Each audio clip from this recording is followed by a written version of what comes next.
नमस्कार मित्रांनो, माझे नाव गणेश जोशी. मी इयत्ता 6वी मध्ये शिकत आहे. माझ्या शाळेचे नाव जिल्हा परिषद माध्यमिक शाळा पाटकरे गाव. कौशल्य नाही, मी एक पुस्तक घेतलं आहे. त्या पुस्तकाचे नाव कौशल्य आहे. या पुस्तकाचे लेखक विजय नागरे आहे. आहे कष्टाळू शेतकरी जोडपं होतं. त्यांच्या वाट्याला 20-22 एकर शेती असली तरी ती कोरडवाहू होती. त्यामुळे त्यांची पावसाची लहर आली की सगळं नुकसान झालं आणि दुसऱ्यांचे पैसे घेऊन त्यांनी विहिरी खांदल्या. जणू दडलेल्या धनाचा हंडा त्यांना सापडला. जणू त्याच वर्षी योगायोगाने त्यांना पहिला मुलगा झाला. त्याचे नाव धनाजी असे ठेवले. त्या विहिरीच्या पाण्याने सदाशिवाचं कुटुंबाचं भाग्यच फिटून पाठलं होतं. शेतातून भरघोस आणि पीक निघू लागलं. जणू कर्ज भेटून पैसे शिल्लक पडू लागले. त्यातून सदाशिवने गावात एक छानसं घर बांधलं. सारं काही त्यांच्या मनासारखं झालं. वेळेस त्याला दुसरा मुलगा झाला. त्याचे नाव गिरजा आणि त्याचे नाव मनोहर असे ठेवले होते. धनाजी असे म्हणायचे. दोघांनी शेतीच्या कामाची आवड लागली. लहानपणापासून त्यात रमले आणि हळूहळू त्यात तरबेज होत गेले. तसा सदाशिव यांचा कामाचा हलका भार होत गेला. धनाजी 18-20 वर्षाचे झाले तेव्हा सदाशिवने एक नवीन प्रयोग केला. आपल्या शेतीचे 2 सारखे भाग करून ते त्यांच्या ताब्यात दिले आणि त्यांना मनाप्रमाणे काम करण्याची संधी दिली. मार्गदर्शन मदत करायला सदाशिव होता. त्याचा चांगला परिणाम दिसून आला. दोघेही जबाबदारीने काम करू लागले.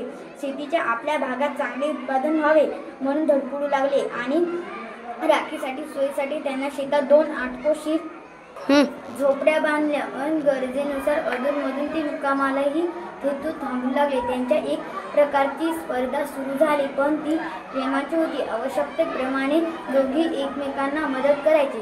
शेताची उत्पन्न अर्थात एकत्रच घरात यायचं. त्यांच्या मोठे दोष दाखवून त्यांना मार्गदर्शन करीत होता. चूक झाली तर ती कशी सुधारायची हे सांगत होता. मुलांनाही त्याच ऐकत होते. छोटा मनाजी हुशार आणि चटपटी होता. नीटकटकट काम करत त्याला आवडायचं. धनाजी काहीसा संत आणि शांत स्वभावाचा होता. मनाजीपेक्षा तो अधिकच कष्टाळू होता. कोणत्याही कामात घाई गडबड न करणाऱ्या मानवाच्या नसायचं. त्याच वर्षी त्यांना आपल्या शेतात भुईमुगाच्या शेंगांनी भरलेली पोती आपल्या गावात घरात आणून ठेवली. त्या थोडीशी शिल्लक ठेवून बाकीच्या भाव बघून विकून टाकावेत असं सदाशिवने मनात होतं. अचानक सदाशिवला एक कल्पना सुचली. एके दिवशी न्याहारी झाल्यानंतर तो मनाजीला म्हणाला, आपल्याला आता या शेंगा विकाव्या लागतील. घरात रती किती दिवस ठेवणार? थोडंसं थांबलं तर भाव चांगला मिळेल. धनाजी असा म्हणाला म्हणजे त्यांना वाळवण होऊन देणं आलं. मनाजी कामांनाही वेळ मिळणार नाही. पुढची तयारी करायला पैसे लागतीलच. मला वाटलं आपण असं करावं. पुढच्या शुक्रवारी थोडेगावचा बाजार आहे. धनाजी आणि मनाजी तुम्ही दोघंही शेंगात, त्यामुळे आपल्याला बाजाराचा भाव थोडासा अंदाजी येईल. सदाशिव म्हणाला. धनाजी आपल्या वडिलांचं ती कल्पना फारशी आवडत नाही. 2 पोते शेंगा कशासाठी विकायच्या? त्यातून